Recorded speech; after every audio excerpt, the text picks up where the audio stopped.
Hello friends, आज आपण पाहणार आहोत सोल्युशन ऑफ फिजिक्स टेस्ट जी दिनांक 6/5/2020 रोजी घेतलेली आहे.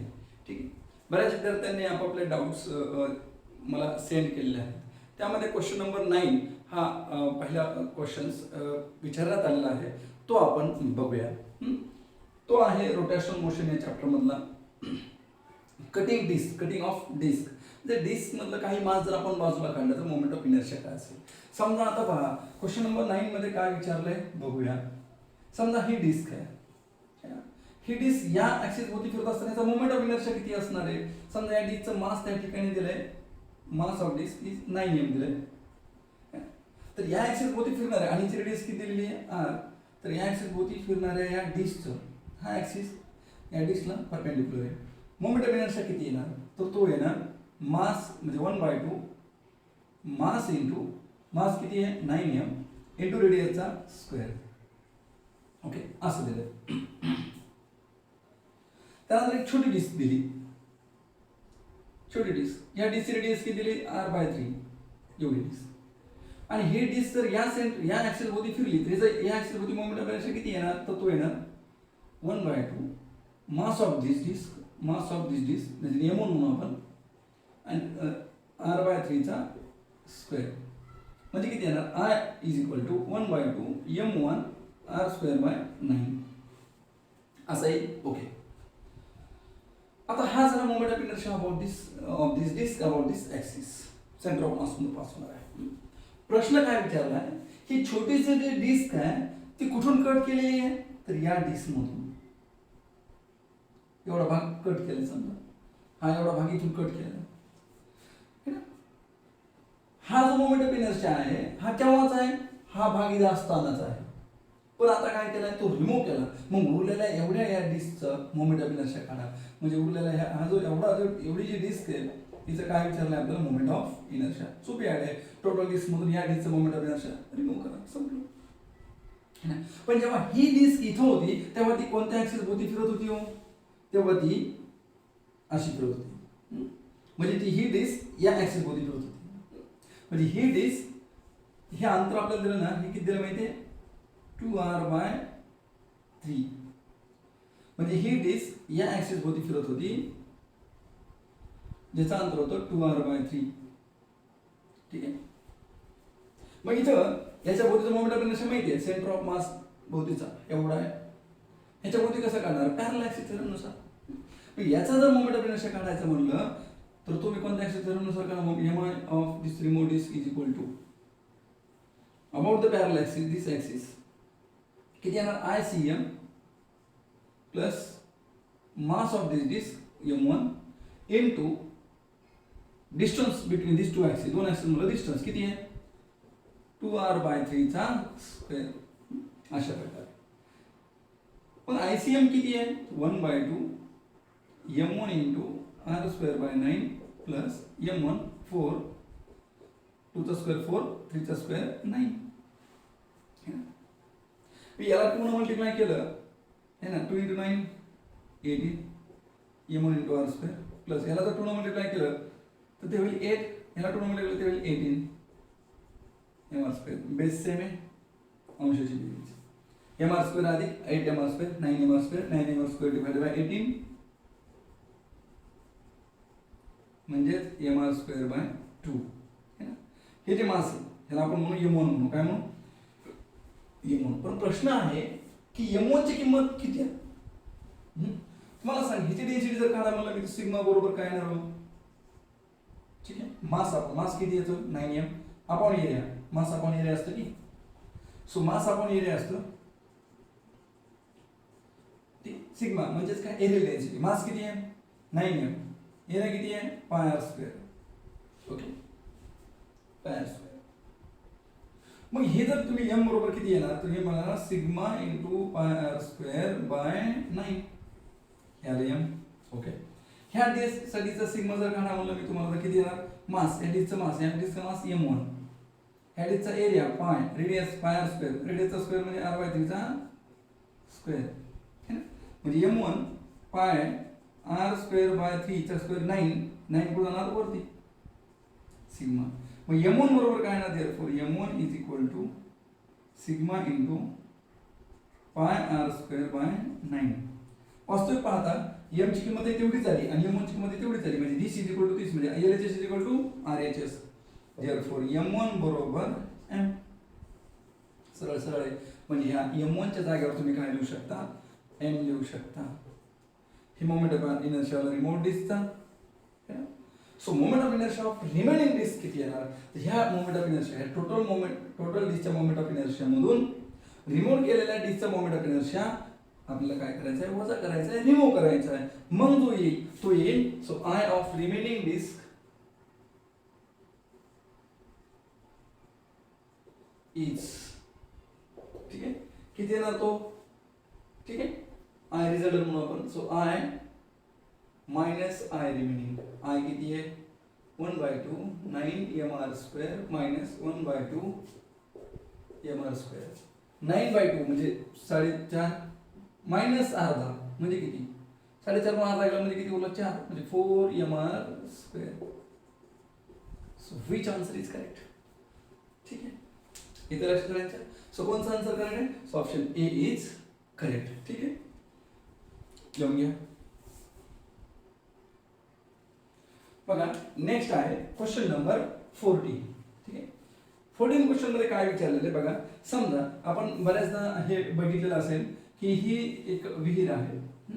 विहिरीमधून जर समजा आपण त्या ठिकाणी स्विमर म्हणजे पोहणाऱ्याने उडी मारली पाणी इथून असं इथपर्यंत, तो उडी मारल्यानंतर हा व्यक्ती किती खोल जाईल हे आपल्याला विचारलेलं आहे, ठीक आहे. उडी मारताना या व्यक्तीने एवढ्या हाईटवरून उडी मारली, एवढ्या हाईटवरून पाण्याच्या किती हाईटवर होतो उंचीवर याची एवढ्या हाईटवरून उडी मारली, तर हा व्यक्ती किती खोल जाईल, ठीक आहे. तर हे डिस्प्लेसमेंट आपल्याला काढायचं. समजा तो इथपर्यंत गेला, यस इथपर्यंत गेला, तर हे डिस्प्लेसमेंट आपल्याला या ठिकाणी विचारलेलं आहे, ठीक आहे. चला तर मग तो प्रॉब्लेम त्या ठिकाणी आपण बघूया. प्रॉब्लेम मध्ये तुम्हाला काय काय दिलंय. सो प्रॉब्लेम मध्ये बॉल ऑफ हुज डेन्सिटी, एक बॉल आहे त्याची डेन्सिटी दिली तुम्हाला. डेन्सिटी ऑफ द बॉल किती दिली 0.4 into 10⁻³ kg per meter cube. Okay. Height दिली याची equal to 9 centimetre, answer centimetre. तर what depth the ball will sink, असा प्रश्न त्या ठिकाणी आहे. ओके, चला तर मग सोल्युशन आपण करूया. ओके, समजा हा स्विमर नसून एक बॉडी आहे, दॅट इज अ बॉल आपल्याला दिला. इथून तो बॉल असा सोडलेला आहे खाली इथून. ओके, आता इथं असताना इथे जी कोणती एनर्जी होती, potential energy.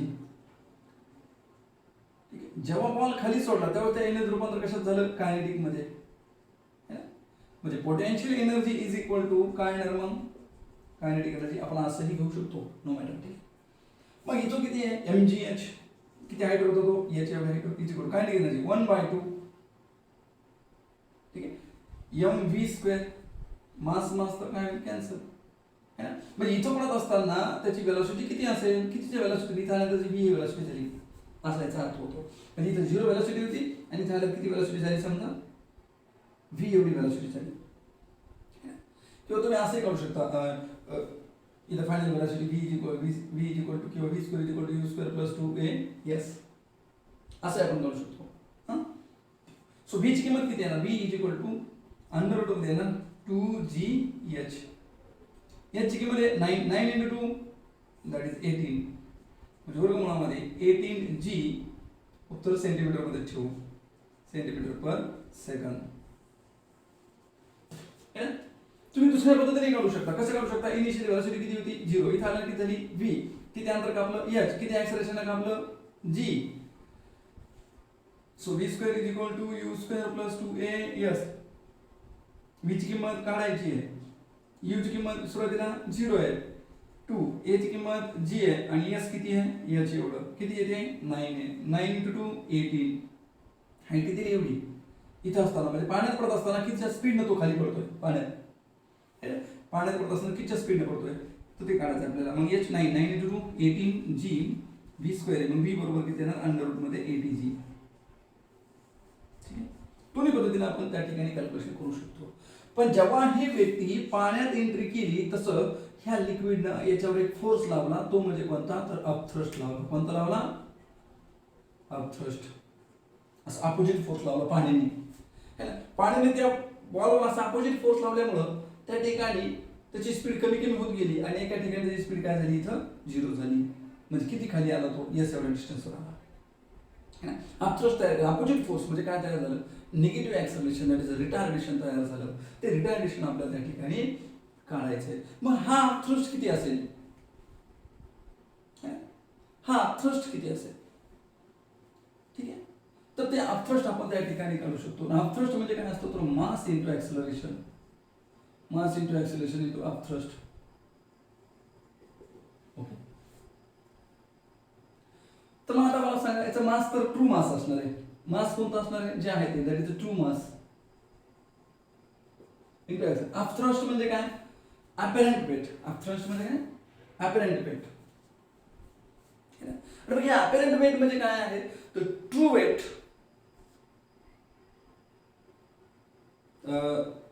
True weight that is apparent weight. बघा काय,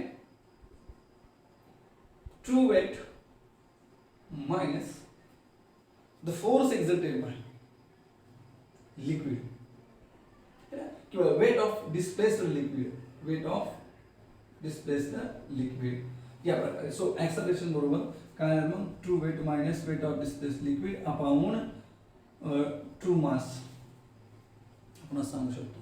मग वेट म्हणजे काय असणार आहे, सो मास इंटू, ठीक आहे, mass into acceleration that is gravity that is G. लक्षात घ्या.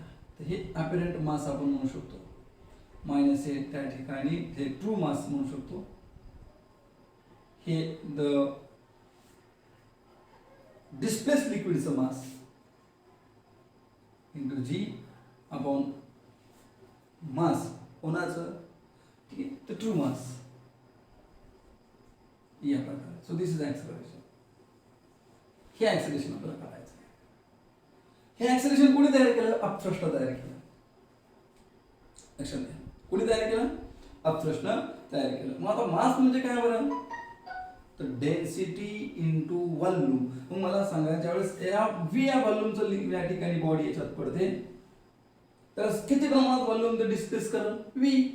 सो मग मला सांगा याचं काय येणार बरं, ठीक आहे. सो मास म्हणजे सांगा, डेन्सिटी म्हणजे काय असतो, तर मास अपॉन व्हॉल्यूम. मग मास बरोबर डेन्सिटी इंटू व्हॉल्यूम. मग ज्याचा मास त्याची डेन्सिटी, मास बॉडीची, बॉलची, म्हणून डेन्सिटी बॉलची, ठीक आहे. मग किती घेणार, ऍक्सलरेशन बरोबर मास ऑफ ट्रू मास म्हणजे किती येणार ते, म्हणजे बॉडीचं मास म्हणजे किती येणार, रो इंटू, बघा बॉडीचं मास म्हणजे काय ना, बॉडीचं मास जर घ्यायचं असं तर डेन्सिटी पण बॉडीची घ्यावं, rho into volume into G minus mass of liquid, लिक्विडचं घेऊया sigma, density of liquid is sigma into volume, ठीक आहे, इंटू जी. कारण जेवढा बॉलचं मास आहे तेवढ्याच प्रमाणावरलं पाणी इथं काय होईल, डिस्प्लेस होईल बाजूला सर्कल, ठीक आहे, डिवायडेड बाय ट्रू मास म्हणजेच रो इंटू व्ही. आता व्ही कॉमन काढलं तर व्ही काय होणार या ठिकाणी, कॅन्सल. सो हे ऍक्सलरेशन काढू शकतो आपण. ऍक्सलरेशन रोची किंमत किती, जी बाजूला घ्या, rho minus sigma into G upon row.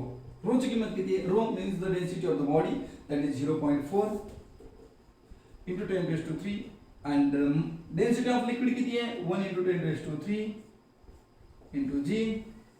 density of the body 0.4 into 10⁻³. Okay, 10⁻³ 10⁻³ common काढा. जर हे 10⁻³ 10⁻³ कॉमन काढलं तर ऍक्सलरेशन बरोबर काय भेटणार, 10⁻³ कॉमन काढलं तर 0.4 minus 1 into 10⁻³ अपॉन, ठीक आहे, 0.4 into 10⁻³ 10⁻³ कॉमन इंटू जी जसं असतं तसं. 0.4 मधून 1 गेला म्हणजे मायनस 0.6 उरल, डिवाइडेड बाय 0.4 म्हणजे 6/4 इंटू जी. 6/4 म्हणजे किती, 3/2 इंटू जी मायनस मध्ये दिस इज ऍक्सलरेशन. पण हे ऍक्सलरेशन निगेटिव्ह आहे म्हणजे हे रिटार्डेशन आहे, म्हणजे या ठिकाणी या व्हेलॉसिटीला ते अपोजिट आहे, म्हणजे झिरो व्हेलॉसिटी म्हणजे व्हेलॉसिटीला अपोज करतोय, ठीक आहे. म्हणून आपण परत एकदा काय करू शकतो, फॉर्म्युला वापरू शकतो कोणता, v² = u² + 2as. आता इथं आल्यानंतर बॉडी थांबली ना, म्हणजे फायनल व्हेलॉसिटी किती झाली बॉडीची 0. इनिशियल व्हेलॉसिटी किती आहे, इनिशियली किती आहे v एवढी आहे. ठीक आहे, लिहू शकतो आपण v, आणि that v is equal to किती आहे अंडर रूट ATG, त्याचा काय आहे स्क्वेअर प्लस 2. ऍक्सेलरेशन रिटार्डेशन किती आहे -3/2 इंटू g. डिस्प्लेसमेंट काढायचे. ठीक आहे, या ठिकाणी आपण असं पुढे लिहितो हे प्लस हे 2 आणि ऍक्सेलरेशन किती आहे -3/2 इंटू जी, आणि हे डिस्प्लेसमेंट एस. ही मायनस वाली टर्म इकडे येते तर काय होईल मग, ह्या इक्वल टू चे प्लस नंतर आहे इकडे आले तर काय होईल मायनस वाली टर्म प्लस होईल, म्हणजे 2 इंटू 3/2 इंटू जी इंटू एस, वर्गमुळात बाहेर गेला किती आला ATG. ठीक. सो या ठिकाणी काय होईल जी कॅन्सल आहे, 2 कॅन्सल होईल, 3 × 18 म्हणजे S is equal to 6 centimetre. म्हणजे किती आन्सर येत आहे, so answer should be 6 centimetre. कोणतं ऑप्शन आहे करेक्ट बघून घ्या. ठीक आहे, लक्षात सगळ्यांच्या. थोडंसं डिफिकल्ट आहे, थोडंसं बुद्धीला चालना देणार आहे, विचार करायला लावणार आहे. ठीक आहे, तर लिहून घ्या. बघा नेक्स्ट क्वेश्चन, क्वेश्चन नंबर 15. यामध्ये काय सांगितलेलं आहे त्या ठिकाणी, the what amount of work done required to convert -10 degree Celsius ice. काय म्हणले बघा, -10 डिग्री सेल्सिअस आईस, म्हणजे सुरुवातीला जो पदार्थ होता तो काय होता, आईस होता. किती डिग्री सेल्सिअसला, -10 डिग्री सेल्सिअसला. त्याचं कन्वर्जन त्या ठिकाणी करण्यासाठी आपल्याला वर्क डन करावं लागेल, वर्क. ठीक आहे, कशामध्ये कन्वर्जन करायचं आहे, स्टीम मध्ये. बरं, स्टीमचं टेम्परेचर किती 100 डिग्री सेल्सिअस, तर किती वर्क करावं लागेल हा प्रश्न होता. आता आईसचं डायरेक्ट स्टीम मध्ये रूपांतर होईल का, नाही होणार. मग काय होईल, पहिलं आईसचं जे आईस आहे जे -10 डिग्री सेल्सिअसला आहे, पहिलं ते टेम्परेचर वाढेल, आईसच राहील, पण टेम्परेचर किती होईल 0 डिग्री सेल्सिअस. नंतर आईसचं रूपांतर वॉटरमध्ये होईल, टेम्परेचर किती राहील 0 डिग्री सेल्सिअस. इथे फक्त काय बदलली, इथे बदलली स्टेट. काय बदलली, स्टेट. म्हणजे आईसचं वॉटरमध्ये टेम्परेचर सेम. जेव्हा टेम्परेचर चेंज होतं तेव्हा आपण स्टेट चेंज करत नाही, आणि जेव्हा स्टेट चेंज होते तेव्हा टेम्परेचर चेंज करत नाही, लक्षात असू दे. ठीक आहे, मग आता वॉटरचं रूपांतर परत 0 डिग्री सेल्सिअस आहे ना, मग ह्याचं रूपांतर परत वॉटरमध्येच करणार, पण याचं काय वाढणार, टेम्परेचर किती वाढणार 100 डिग्री सेल्सिअस, आणि परत 100 डिग्री सेल्सिअस या वॉटरचं रूपांतर स्टीम मध्ये होणार, टेम्परेचर किती 100 डिग्री सेल्सिअस. या स्टेपनं अशा प्रकारे रिडक्शन मेकॅनिझम आपण करत असतो, अशा प्रकारे रिडक्शन होतं या स्टेपनं. मग प्रत्येक वेळेस या ठिकाणी एनर्जी लागते, एनर्जी लागते, एनर्जी लागते, एनर्जी लागते. Energy nothing but to work. Okay, इथे एनर्जी किती लागली E1, इथे किती लागली E2, इथे किती लागली E3, इथे किती लागली E4. मग E टोटल किती असणार आहे तर सगळ्यांची बेरीज E1 plus E2 plus E3 plus E4. पण मोठा प्रश्न असा आहे की E1 कसं काढणार आणि E2 कसं काढणार. लक्षात घ्या, जेव्हा टेम्परेचर चेंज होतं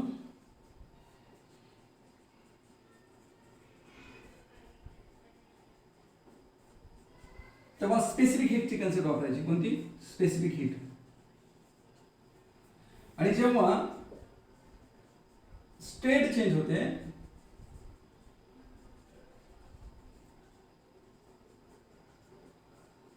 तेव्हा लॅटेंट हीट. सर लॅटेंट हीट आणि स्पेसिफिक हीट दोन शब्द समजले, पण त्या कन्सेप्ट काही समजलं नाही. चला कन्सेप्ट आपण समजून घेऊया. 1 ग्रॅम कन्सेप्ट पहा.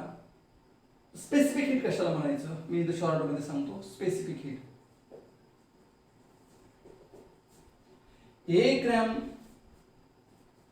पदार्थाचं, 1 ग्रॅम जर समजा मटेरियल असेल, 1 ग्रॅमचं जर टेम्परेचर 1 डिग्री सेल्सिअस न वाढवायचं असेल तर जेवढी काय हीट लागेल, एनर्जी लागेल, त्याला म्हणायचं स्पेसिफिक हीट. जर समजा m एवढं मास असेल आणि तिचं टेम्परेचर जर डेल्टा टी ने चेंज केलं असेल 1 × 1 तर s, म्हणजे याला बघा स्पेसिफिक हीट किती लागली s. मग m एवढ्याचं डेल्टा टी ने जर तुम्हाला त्या ठिकाणी टेम्परेचर चेंज करत असेल तर तुम्हाला त्या ठिकाणी एनर्जी किती लागेल तर ती लागेल s × m × delta T. Obviously जेवढं जास्त मास तेवढं तुम्हाला हीट कशी लागेल जास्त. 2 ग्रॅम आहे, 2 ग्रॅमचं तुम्हाला जर त्या ठिकाणी टेम्परेचर 1 डिग्री सेल्सिअसनं वाढायचं तर हीट किती लागेल? 1 ग्रॅमसाठी E असतं, 2 ग्रॅमसाठी 2, ग्रॅमसाठी M × S. जर टेम्परेचर डेल्टा टीने वाढवायचं असेल तर मल्टिप्लाय डेल्टा टी, 1 डिग्रीने वाढवायचं असेल तर मल्टिप्लायला 1, 2 ने वाढवायचं तर 2, डेल्टा टीने वाढवायचं डेल्टा टी एवढं. तर यालाच आपण त्या ठिकाणी म्हणतो एनर्जी किंवा हीट है ना, म्हणजे MS डेल्टा टी, और त्याला आपण म्हणतो स्पेसिफिक हीट. काय म्हणतो त्याला आपण? Specific heat concept. Yes is a specific heat and this is a total amount of heat और एनर्जी. एवढी हीट लागली जर समजा M ग्रॅम डेल्टा टी नंतर टेम्परेचर चेंज करत असेल तर. ठीक आहे. आता प्रश्न आहे लॅटेंट हीटचा. कोणता आहे? लॅटेंट हीट. सो लॅटेंट हीट का? 1 ग्रॅम ऑफ आईसचं रूपांतर आईस 0 डिग्री सेल्सिअसला जे 1 ग्रॅम ऑफ वॉटर मध्ये झालं. कशामध्ये झालं? वॉटर. टेम्परेचर किती? 0 डिग्री सेल्सिअस. म्हणजे टेम्परेचर चेंज न होता जेव्हा पदार्थाची स्टेट चेंज होते तेव्हा जे काही हीट लागते त्याला म्हणतात latent heat of ice. Latent heat of ice किंवा लॅटेंट हीट ऑफ वॉटर. ठीक आहे, अशा प्रकारे. ठीक आहे. मग M एवढं जर मटेरियल असेल टेम्परेचर तर चेंज होणार नाही. 1 ग्रॅमसाठी एवढी हीट, 2 ग्रॅमसाठी 2, 3 ग्रॅमसाठी 3L, 4 ग्रॅमसाठी 4L, 1 ग्रॅमसाठी L एवढी हीट लागली, 2 ग्रॅमसाठी 2L. मग M ग्रॅमसाठी किती असणार आहे? सो इथे एनर्जी किती असणार आहे किंवा इथे हीट किती असणार आहे? है ना, M ग्रॅमसाठी M × L of ice. जर स्टीम असेल तर L ऑफ स्टीम म्हणावं लागेल, लक्षात असू द्या. ठीक आहे. तर हे लॅटेंट हीट अँड स्पेसिफिक हीटची कन्सेप्ट आहे, फार महत्वाची आहे. ठीक आहे. एवढी पॉज करून आधी लिहून घ्या, मग मी तुम्हाला प्रॉब्लेम सोल्युशन सांगतो. ठीक आहे. पॉज करून लिहून घ्या. बघा आता सोल्युशन.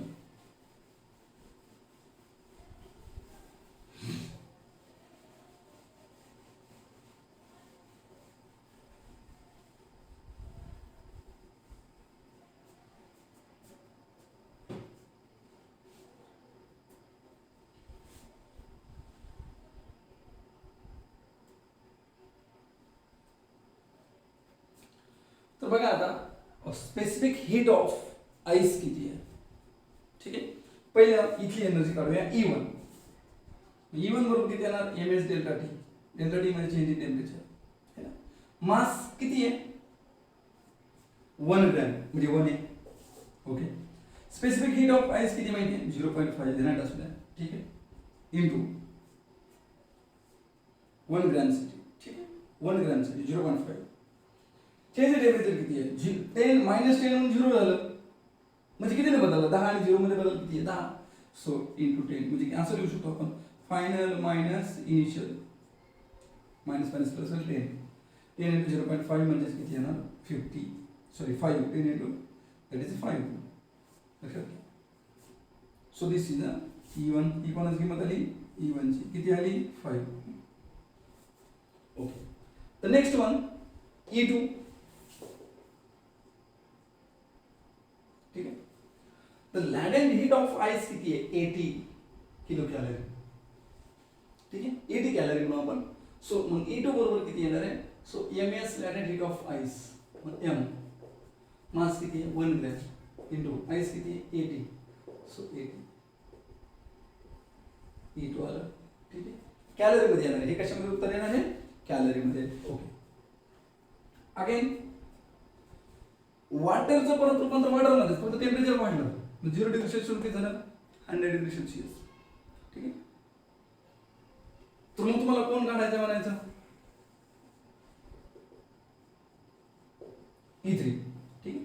मग E3 किती येणार परत? MS delta T. मग स्पेसिफिक हीट ऑफ वॉटर. ठीक आहे. स्पेसिफिक हीट ऑफ वॉटर किती आहे बघा बरं. ठीक आहे. That is 1. Specific heat of water in calorie किती आहे? 1. आईस साठी 0.5 आहे. मास किती आहे? 1 gram. Specific heat of water 1. Change in temperature किती आहे? 0 to 100 म्हणजे 100. 0 to 100. Okay. So answer should B E3 is equal to 100. This is E3. त्यानंतर काढायचं आपल्याला E4. E4 मध्ये काय मग वॉटर टू स्टीम म्हणजे कोणती हीट, लॅटेंट हीट.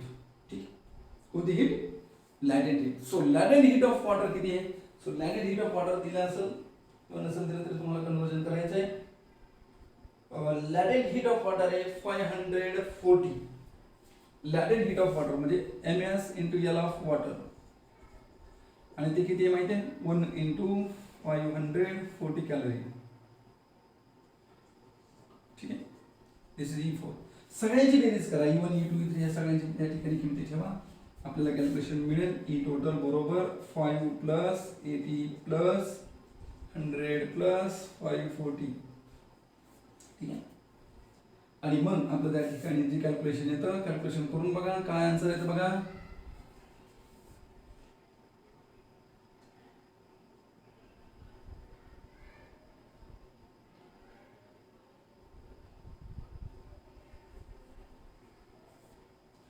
किती येत आहे, 725 कॅलरी. आपल्याला उत्तर जूल मध्ये पाहिजे, मग 725.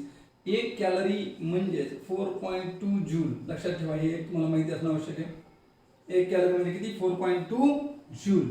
ठीक आहे, मग 725 इंटू 4.2 आन्सर बघा जवळपास किती आहे ना. ठीक, तर 728 आणि हे 30 म्हणजे जवळपास 3000 पर्यंत आन्सर यायला पाहिजे. So which option is correct.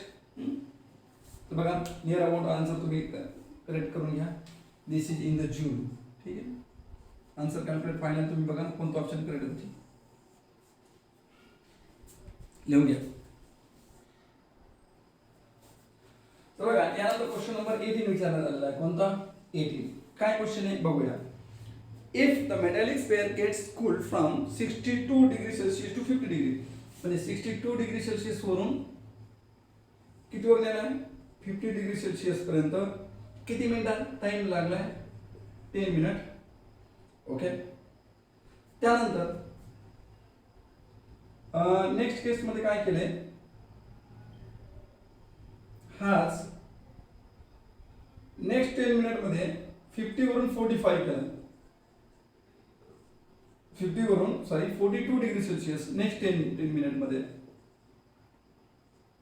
आणि प्रश्न विचारलाय then the temperature of the surrounding. So what we to find out, theta 0 म्हणजे टेम्परेचर सराउंडिंग,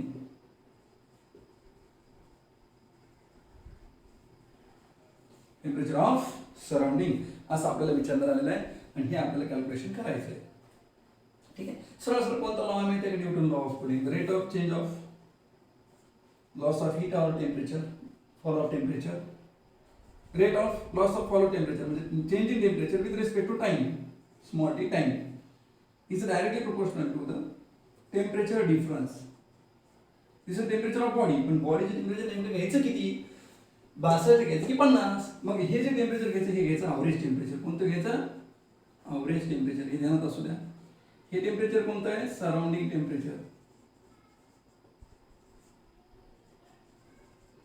हे काय आहे मग, change in temperature.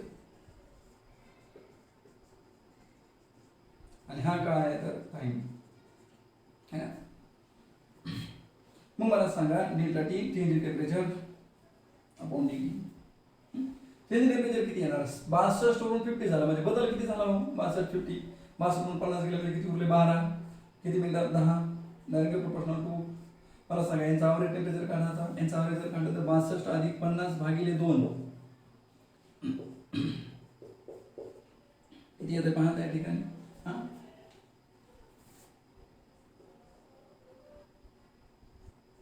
56 minus surrounding temperature माहित नाही, डेल्टा 0 ते असतं काढायचं आहे. Okay, equation number first. ठीक आहे, नंतर सेकंड केस मध्ये जर तुम्ही पाहिलं 50 वरून 42 केले म्हणजे चेंज इन टेम्परेचर किती झालंय, चेंज झाले 50 टू 42 म्हणजे 8 किती मिनिटात झाले, 10 मिनिट. Okay, directly proportional. ठीक आहे, सराउंडिंग टेम्परेचर आता body temperature T is the body temperature म्हणजे ॲव्हरेज टेम्परेचर म्हणजे 50 आणि 42 यांचा ॲव्हरेज किती येणार, कारण बॉडीचं ना 50 म्हणता येणार ना 42, मग कसं घ्यायचं ॲव्हरेज म्हणजे 50 अधिक 42 भागिले 2. ठीक आहे, हे किती येणार मग 50 अधिक 42 भागिले 2